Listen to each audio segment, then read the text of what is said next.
Having seen far too many of those cliché switched-at-birth dramas, the first thing I did after returning to this wealthy family was turn to the four sisters who had been shielding the fake heir, Liam, and say coldly, "If you don't want me as your brother, then I don't want you as my sisters either. If Liam is the only brother you care about, then keep him. Just stay out of my way." The four sterling daughters instantly went pale, while Victor and Clara looked both alarmed and distressed. Seeing the hurt in Clara's eyes, I sighed softly and added, "Don't misunderstand. I came back willingly, and I genuinely accept you two as my parents. But only you two. I have no interest in forcing myself on people who clearly don't want me around. I'm the young lord of Grimhaven. People come to me, not the other way around. Since when have I ever lowered myself to beg for someone's approval? Taking over Damon's body meant inheriting his fate as well. Victor and Clara were sincere, so naturally I would treat them with the love and respect true parents deserved. As for everyone else, I would decide later. Suddenly, a soft sob broke the silence. Everyone turned toward Liam, who sat there with red-rimmed eyes and a trembling voice. "Mom, Dad, sisters, I'm sorry. This is all my fault. Damon, please don't blame them." Before he could finish, I cut him off without a shred of politeness. "Enough. Stop performing. I don't have the patience for this. What exactly do you want? Fine, I'll leave, and you can all go back to being one happy family." I made a move to stand, causing Liam to flush crimson with embarrassment. Clara immediately grabbed my wrist, panic written all over her face. "Damon, this is your home. You can't just leave. No one here has the right to make you uncomfortable." She shot a sharp glare at her daughters, while Victor's expression hardened as well. "That's right. This house will always be yours. If anyone here has a problem with you, they can get out instead." Their reactions satisfied me. At least, they understood where their priorities belonged. If they had chosen the adopted son over their biological child, my attitude toward them would have been far colder. Liam looked humiliated and miserable, desperate to disappear but lacking the courage to do so. Clara turned to him gently and said, "Liam, stop crying. Damon is Damon, and you are you. There's no conflict between the two of you.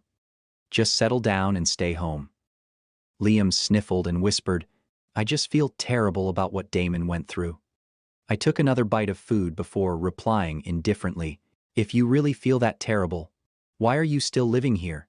Since you've chosen to stay, stop acting like the wounded victim. It's unpleasant to watch, and, for the record, I'm not your brother. Call me by my name from now on."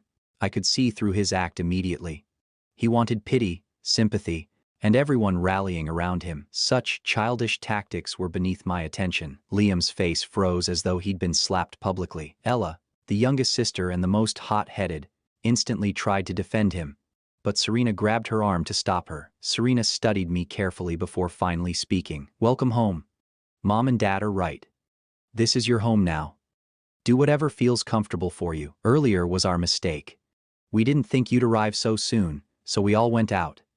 Please, don't misunderstand. We really are glad you're back." Victor visibly relaxed after hearing Serena speak. He gestured for the servants to bring out the next course, while Serena casually asked, "Dad, where did Damon grow up? What about the people who raised him?" Victor's expression shifted immediately, but before he could answer, I calmly spoke myself. "I was raised by an old Taoist master in a rundown mountain temple. It was remote and poor, barely enough to survive on. I never attended school. My master taught me to read and write. 3 months ago he passed away from old age, and after that I lived alone until Dad found me and brought me here." I spoke without emotion or complaint, but Clara and Victor both teared up listening to me. Even the four sisters were stunned. None of them had imagined their biological brother had grown up under such conditions. Damon should have been the pampered heir of the Sterling family, yet instead he'd lived in hardship on a lonely mountain. Even Ella felt a flicker of guilt. Liam, however, became alarmed. He immediately assumed I was manipulating everyone's sympathy. Swallowing his discomfort, he forced a smile and said, "Damon, things will only get better now that you're home. If there's anything you don't understand, you can always come to me. I'll help however I can." "Okay. Thanks," I answered flatly. Clara held my hand tightly, guilt filling her eyes, but I reassured her gently, I wasn't unhappy. My master loved me very much. The temple life was hard, but peaceful. That much was true. The real Damon had lived a simple yet happy childhood, until his master passed away. Losing him had been the first true pain Damon ever experienced. Then, not long before Victor found him, Damon slipped from a cliff while gathering firewood and died alone on the mountain. That was when his soul arrived in Grimhaven and crossed paths with me. The moment I saw him, I recognized something deeply wrong. Damon possessed the fate of extraordinary wealth, fortune, and longevity. A destiny earned only through countless lifetimes of virtue. Someone like that should never have died so young. It meant only one thing. His fate had been stolen through wrongful death. Since Grimhaven needed me in the mortal world anyway, I made a deal with Damon's soul. I would borrow his identity while handling my own affairs, and thus I arrived at the Sterling household. Of course, no one there would ever believe such a story. Dinner ended in a heavy atmosphere. Victor and Clara focused entirely on me, constantly asking whether the dishes suited my taste. Meanwhile, Liam sat silently, looking more and more dejected. Later that evening, everyone gathered in the living room, while I sat comfortably on the sofa, completely captivated by the massive television screen. Clara smiled warmly. "Damon, do you really love TV that much?" I nodded seriously. "This thing is incredible. Far more entertaining than stage performances. The mortal world has changed so much since I last walked in it. Right now I feel like a complete country bumpkin entering the city for the first time." Clara's eyes reddened again. Her son had grown up without ever properly watching television. Unfortunately, the channel she switched to happened to be another switched-at-birth family drama. The timing was so absurd, it made the entire room awkward. On screen, the biological son returned home, only to be overshadowed by the adopted son. Watching it, I commented thoughtfully, "It's strange, isn't it? Why would parents favor an adopted child over their own flesh and blood? Attachment is understandable, but not at the expense of your real child." Victor and Clara immediately felt uneasy, though technically I hadn't said anything wrong. Liam couldn't bear it any longer. Covering his face, he rushed upstairs in tears. Ella finally exploded. "Did you do that on purpose?" I blinked innocently. "Do what on purpose? You were deliberately provoking Liam." I set the remote down and stood slowly. "So what? Am I not even allowed to speak in my own home without worrying about the fake heir's feelings?" The living room fell silent. Victor's expression darkened instantly. "I'll say this one last time. Damon is your biological brother. He has suffered far more than Liam ever has. The Sterling family can continue supporting Liam, but he will never be placed above Damon. Anyone who hurts Damon again will answer to me." Even Serena later admitted privately that, while my personality was sharp and straightforward, I wasn't deliberately malicious. Liam, on the other hand, was simply too sensitive. Ella grumbled furiously, but Serena warned her sternly, "Be nicer to Damon from now on." Back in my room, I finally relaxed until a masked envoy from Grimhaven appeared out of nowhere and knelt before me. "The Sovereign has returned," he announced. A bad feeling immediately settled in my chest. The envoy delivered Alora's message in glowing letters that hung in the air before fading away. "I will arrive soon." I stared at the disappearing words in silence. Well, this was definitely a problem. I let out a long sigh and dropped backward onto the bed, staring up at the ceiling with utter despair. Of all the possible outcomes, this was the one I least wanted. Alora returning to Grimhaven this quickly was bad enough.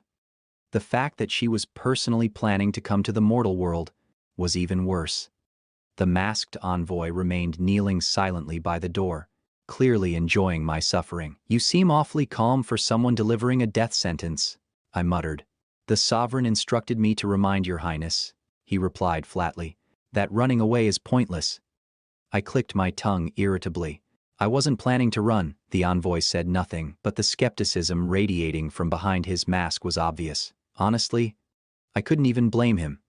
Alora had warned me countless times never to descend into the mortal realm without permission, especially not while Grimhaven was already unstable. Yet, the moment I encountered Damon's soul and realized his fate had been tampered with, I acted first and informed nobody. Because of that, I now had two problems.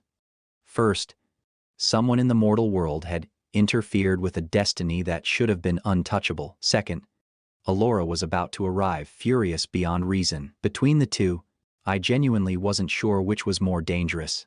The envoy vanished soon after delivering the message, leaving me alone in the room once more. I sat there silently for a long while before finally turning my attention back toward the mortal world, outside the window. This city was strange. Ever since arriving, I had sensed disturbances hidden beneath its surface.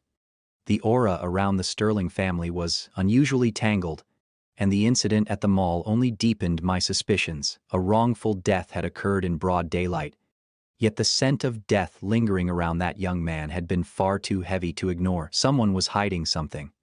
And somehow, I had the feeling all these threads were connected. The next morning, the Sterling family came downstairs only to find me already awake and sitting in front of the television again.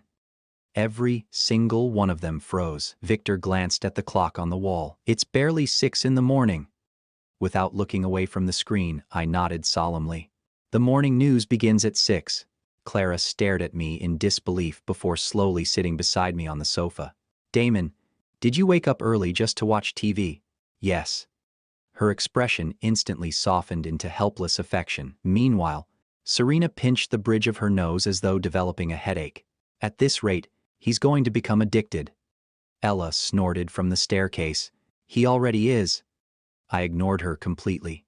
The television was currently discussing stock market fluctuations and international affairs, and I listened with complete concentration. Mortal society truly had evolved in fascinating ways over the centuries. In Grimhaven, information still traveled mostly through soul messengers and spiritual mirrors. Yet here humans had somehow created a box capable of transmitting events from across the entire world instantly. Remarkable. Clara suddenly spoke carefully.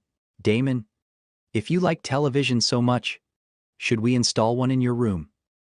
My eyes lit up immediately. Before I could answer, Serena interrupted without hesitation. "Absolutely not." I turned slowly toward her. Serena crossed her arms calmly. "If he gets a TV in his room, he'll stay up all night watching it."